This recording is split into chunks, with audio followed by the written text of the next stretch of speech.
Calvary Chapel, Stockton. It's Pastor Weston again. This is my wife, Morgan. Hello.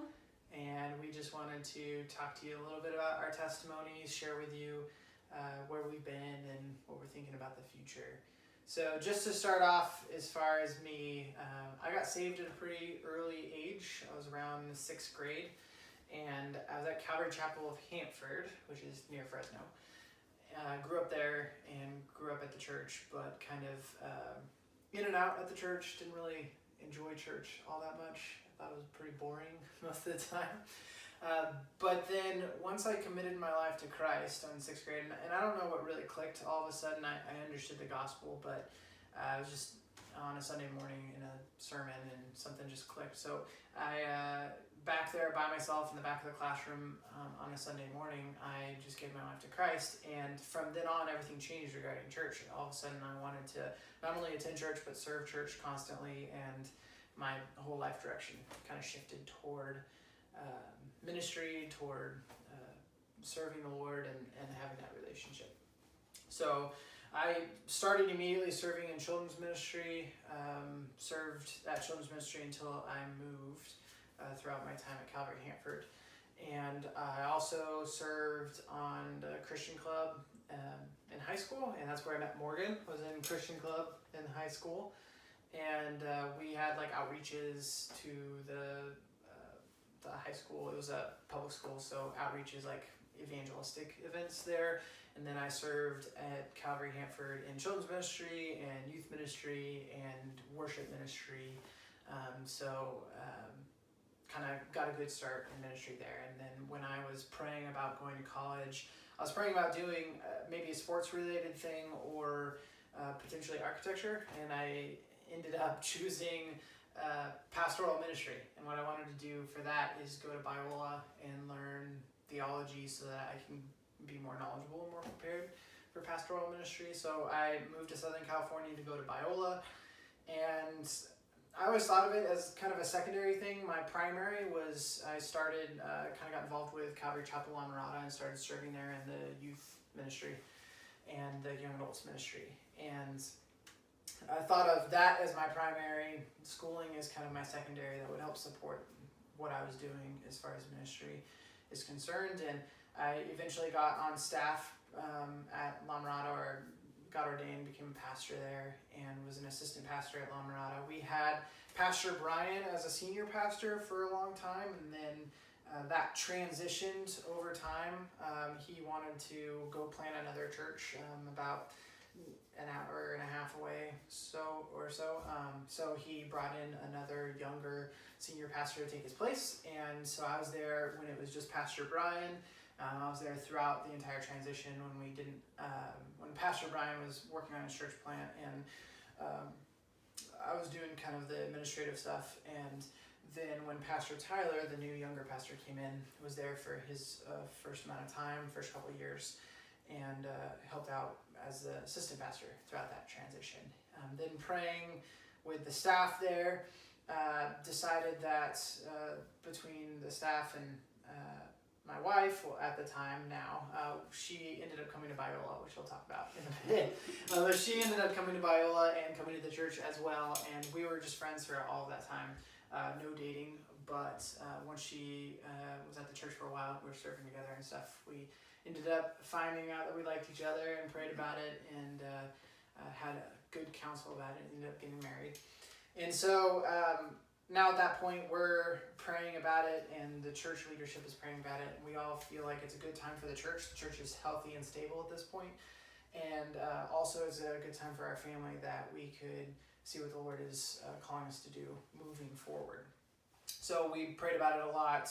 The Bay Area, broader Bay Area, Northern California has been on our heart for a few years at this point, and so we ended up getting a job here in the Bay and moving up to the Bay, not knowing what was going to happen from there. Since then, we've been serving and attending and praying with Calvary's in the area. First at Calvary Chapel Fremont when we were living in Fremont, and then Calvary Chapel San Jose now that we're living here in San Jose, and the pastors there, praying with them and talking with them and serving a little bit. And Really, what we're looking for at this point, I think, is the next step for our ministry and why we ultimately came to the Bay Area.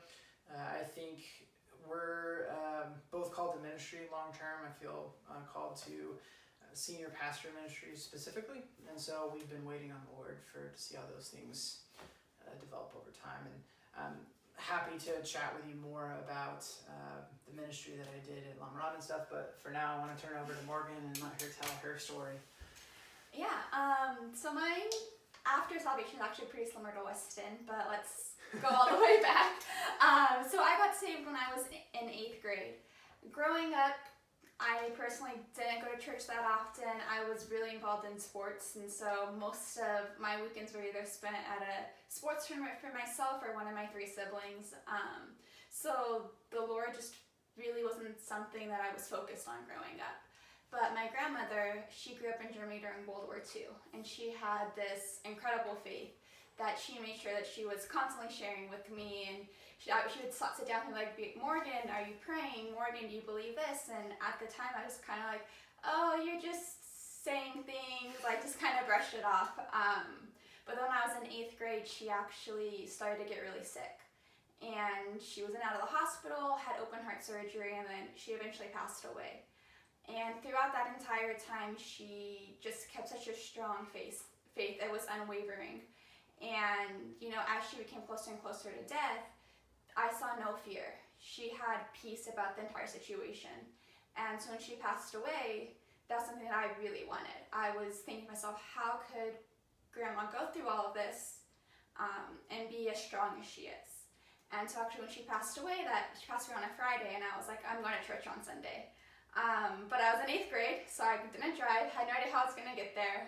But luckily, my whole family ended up coming with me that Sunday. And then a couple of weeks later, I got saved. And so then, from there, my whole focus changed. Instead of the weekends being spent every weekend at sports, I wanted to go to church. I wanted to do ministry. Similar to Weston, it was just this whole flip 180, like, what can I do for the Lord? How can I serve Him? And so I started going to youth group, and then eventually became a leader there pretty quickly. I think I was there for 2 or 3 months, and then started to really wanted to do more than just sit in the service. So then I did leadership in the youth group, and then Christian club at Hanford High with Weston. And that, like he was touching on, we spent a lot of time doing outreaches, evangelism to the community. One thing that was really important to me, especially towards my later years in high school, was making sure that everybody knew that I was available for whatever they needed, whether that was prayer or counsel, or just whatever they needed. I wanted them to know that they could come to me. And so I actually would have a lot of kids who I didn't even know start texting me, asking for prayer, for counsel, for me to help them through whatever situation they were going through. And throughout that whole time, I was praying, okay, God, where do you want me? What's my next step? What am I going to do with my life? What am I going to major in? Where am I going to go to college? And the Lord slowly started to confirm that some form of counseling was something that I would be doing for my future. And so I decided that majoring in psychology was going to be what I wanted to do, but I didn't want to just go to any college and major in psychology. It was very important to me that wherever I went, it was integrated with my Christian faith. I wanted to be able to know that what I was learning was going to integrate well with whatever I was doing in the future and grounded in my faith. And so then Bible ended up reaching out to me, and the door was open for me to go to Bible, and it was the perfect fit because it had that integration with faith and counseling. And so I went to Biola and found myself at Calvary Chapel La Mirada, where Weston and I actually did reconnect there. But at La Mirada, I started in the youth ministry, and again, just serving the youth. And then throughout my time at La Mirada, doors were opened, and I eventually found myself in the young adults ministry as well, and the women's ministry. And something that was really unique about being actively involved in all 3 of those ministries was being able to see the cross-generational, how things are working. Having my hand in the women and some of their kids, and then kids' younger siblings, and just to be involved in all that was really unique to me. And it provided a really awesome opportunity for me to serve the people and that counseling aspect that I was going to school for. I was able to serve the youth, talk and chat with them and counsel them through the issues that they were going through, and the same with the young adults and the women. And that was really important to me and something that was really unique. And so that's kind of where I was at when Weston and I felt the calling to move up to the Bay. And so I think now for this next step, I'm really excited for what God's going to do, whatever doors He's going to open, and I'm just excited to serve the people and see what God's going to do with us. So would you say you copied me a lot? No, we joke a lot about it, but no, I don't think I copied Weston. I feel like the Lord had us both on our separate paths, and they just happened to align with each other. My decision to go to Bible was completely separate from Weston, and he did. Before I went to Biola, he joked about, hey, you should come to my church, but I never knew what church he was going to. And so I went to Calvary La Mirada with my roommates, and I was like, oh, I like this. And then I saw him, and I was like, oh, Weston goes here, but I'd already made the decision that I wanted to go there. So no. Just to add more commentary to ministry at La Mirada for me. I started there in the youth and young adults, but ended up kind of doing everything at some point or another at La Mirada. I did some worship, ministry stuff, but I think my main role was kind of overseeing the administration of the church. So I would help set up kind of the running of the services, as well as like announcement type things. I would be preaching on Sunday mornings when the head pastor was out, and Wednesday nights as well. We had a Wednesday night service, and kind of making sure overseeing all the different ministries, making sure they're being run well, and that the leaders had the resources that they needed, and all that kind of stuff. So we had, countless ministries. When I got there, when I started serving at La Mirada, we had like 55 ministries all running at the same time. But it was a lot, and so we ended up weeding that down to focus on certain things. So big ones for us were like men's groups, women's groups, and then the youth, young adults, children's ministry was big. We had a pretty big outreach to the community through like homeless outreach, and we had like a homeless ministry program, and other events in the community, outreach events. Drive-through prayer was a cool thing that we did, where people would drive up to our campus and get prayer, as it sounds. It'd be kind of good with the coronavirus stuff. There you go. The drive-through prayer. Different events like that to reach the community and door-to-door type, inviting people to church and things like that. I think the heart of what I was doing, or the focus of what I was doing, was that administrative piece, but also overseeing the young adults, youth, and like men's group, women's group, that type of a thing. More so with you being involved in women's group, but kind of overseeing those different ministries. So I think the heart of what I'm passionate about is discipleship. I want to help other people seek the Lord and help people be raised up in ministry and raised up into leadership, and kind of figure out what they're called to do by God, and then help them get there. And I think that would be something that I'd be interested in moving forward, as far as thinking about vision for a church. Something similar to like Calvary Stockton would be building on what's already successful and what's already impactful to the church and the community, and keeping the things like men's and women's ministry and like the main service very strong and a big piece of the church culture, but then also adding focuses, a big focus on outreach to the community as like a huge movement of the church, and adding different resources in like technical website type resources, or other resources towards children's ministry and youth ministry that could help expand into areas that I think would be really impactful for both the church and also the surrounding community. Is there anything particular that you like that's on your heart for the future, or something that you really want to be involved in ministry or something like that? Yeah. So discipleship, I think, has been a huge thing for the So both back to of the us. copying. No, it's our like-mindedness. No, Okay. but I think discipleship has been a huge part for the both of us within our ministry. I know for me personally, when I was a young woman, just growing into my faith, I really longed and hoped for more one-on-one discipleship from an older woman, a more mature woman, and I often didn't find that. And so something for me that I think is really heavy on my heart is making sure that the women, the men, everybody in the church has the ability to have somebody to mentor them, to disciple them. I'm really passionate about, what's best for the individual. How are we going to make them grow the best in their walk? What's going to be the best for them? And I think that discipleship is a great way to accomplish that. And so for me, I think whatever means that we could do to accomplish that, specifically cross-generational discipleship, would be really helpful and really beneficial. And you ended up getting connected with a handful of ladies over the years that were pretty impactful to you and helped you from a discipleship standpoint.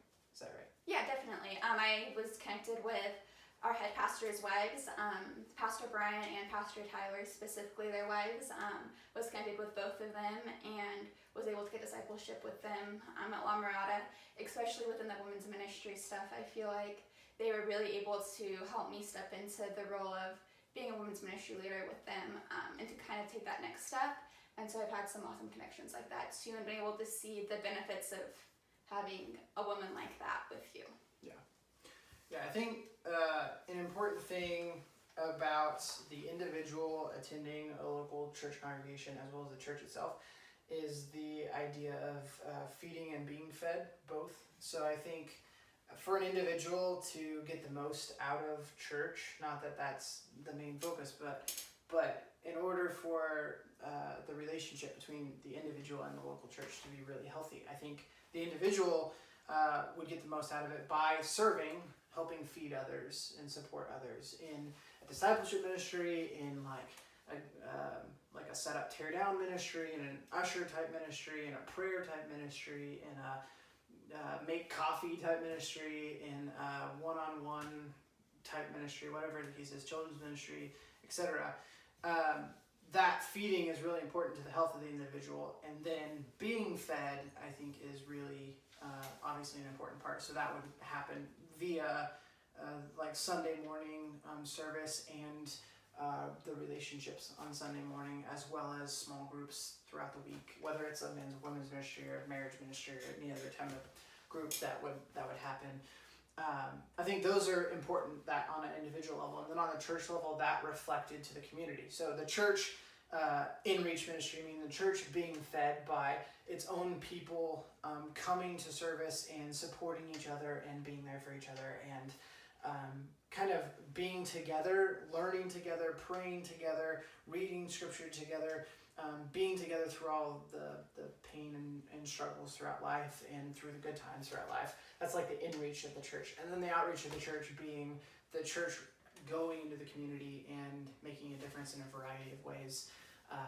Like the ministry as mentioned before, but also like partnering with local like leadership, like local government, partnering with big city events that happen, and just understanding the needs of the community and trying to meet those needs. So for the individual, that in-reach or that being fed by the opportunities that the church offers, like sermons or small groups or whatever, or just talking with one another. So called fellowship with one another, but also that giving to the church or feeding to the church where you're serving others. The church likewise being fed by that fellowship within the congregation and that reading and praying within the congregation, but then feeding the community by serving the community, etc. Anything else you'd like to add before we say digitally goodbye? Yeah, I think just I'm really excited to see what the Lord has for Calvary Stockton, and for Pastor Weston and myself, and I'm praying for you guys, especially in the midst of everything that's going on in the world. So yeah, just praying for you guys and excited to see what God's going to do. Yep, we've definitely been praying for you. We hope you've been praying for us. We need it. Definitely bummed we couldn't connect. So if you have any other questions, feel free to reach out to us. You can type a comment in the video section if this is posted on Facebook, and then we can try to talk to that, or feel free to email me. My email is weston.rapozo@gmail.com. So my first dot, my last name @gmail.com. So happy to answer any questions or pray for you in any way if we can. So God bless. God bless.